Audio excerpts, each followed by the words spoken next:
Good morning. Happy Wednesday, everyone. It is Wednesday, right? I'm pretty sure. I don't know. I'm losing track of the days. It is now day 7. Oh, it's Thursday. Yep, Thursday. Um, I, like I said, losing track of the days. It has now been 7 days that I've been coming at you guys live and talking to you. This morning, I know I like to normally add a couple of different things in here, but usually I just kind of talk to you guys about what's on my heart and what's been going on. And today, and last night, this whole thing really just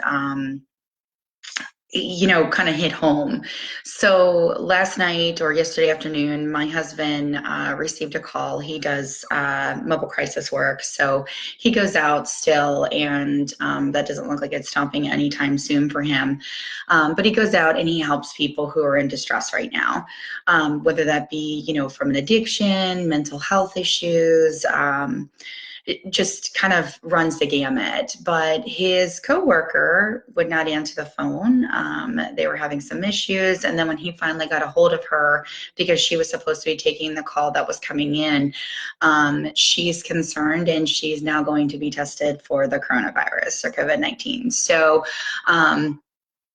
My husband could have been exposed to that, which of course means I would be exposed to that. And that's just a little, kind of frustrating.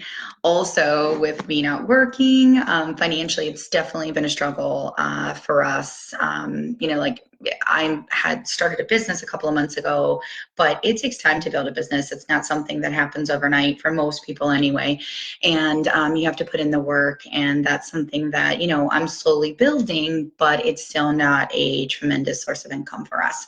So I'll continue plugging away at that, but it's just something that I know is kind of, it takes time, and it really is going to take, I just have to wait for it. It's something that I'm just gonna, try to double down my efforts and potentially look at what I can do to expedite that. But at this point, it's kind of, that's what I have going.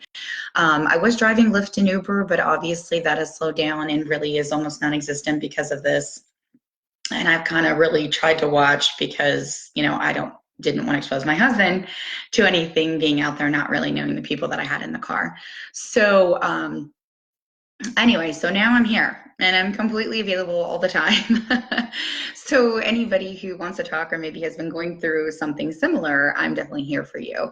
But I also really just wanted to talk about, again, all related, how this morning my husband's just like, very frustrated. And we talked about this the last couple of days, and I know it's one of the first things that I talked about, and I've tried to talk to him, but he's not the best communicator. I mean, let's be honest, like we all have, different things. And he's just like, I'm fine, everything's fine, I'm fine, everything's fine.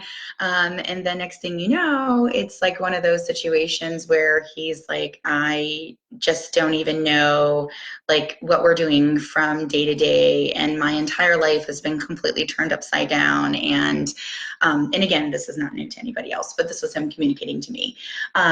He's just like, we don't have a routine. And I'm used to getting up and going to work, and I can't do that anymore. And it really just kind of like hit him how different our lives are right now. And so I said, let's just talk about this. Let's just, figure this out. We can create a routine, which is what I've been talking to everybody else about, and what I've done pretty much for myself, but that's not really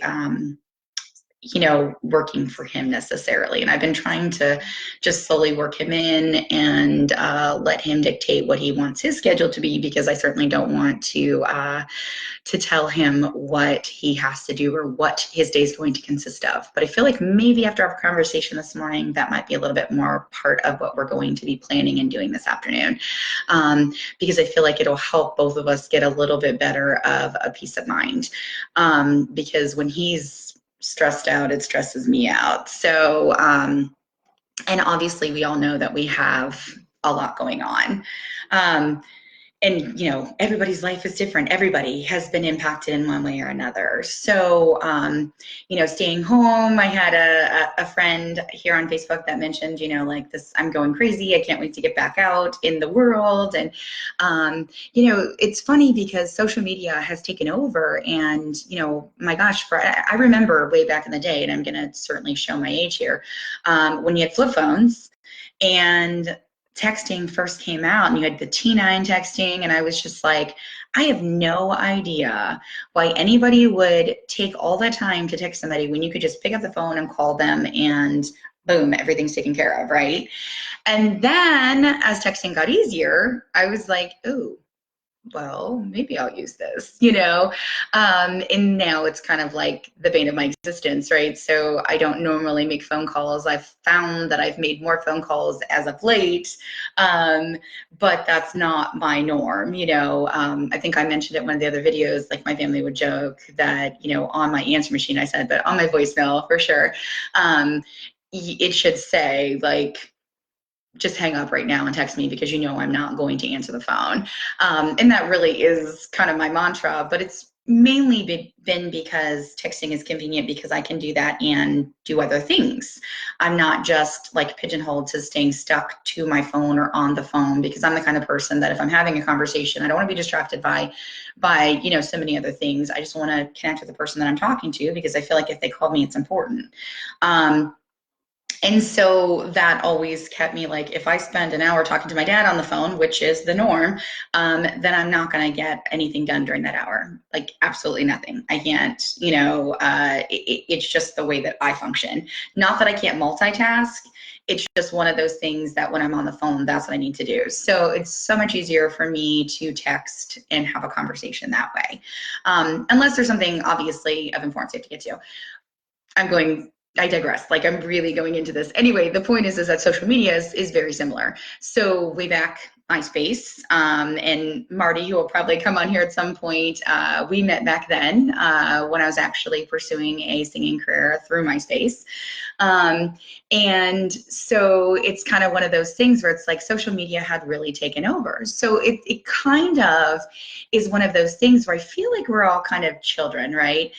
Social media was something where we all thought, oh my gosh, we can connect to so many different people. We can actually stay in touch with family that's so far away that we never really get to talk to. We can, do all of these things now that we have access to this. And what has happened is that now that we're forced to do that, we're like, oh my gosh, I just want to go outside. I want to go visit my friends. I want to go do this. I want to go do that.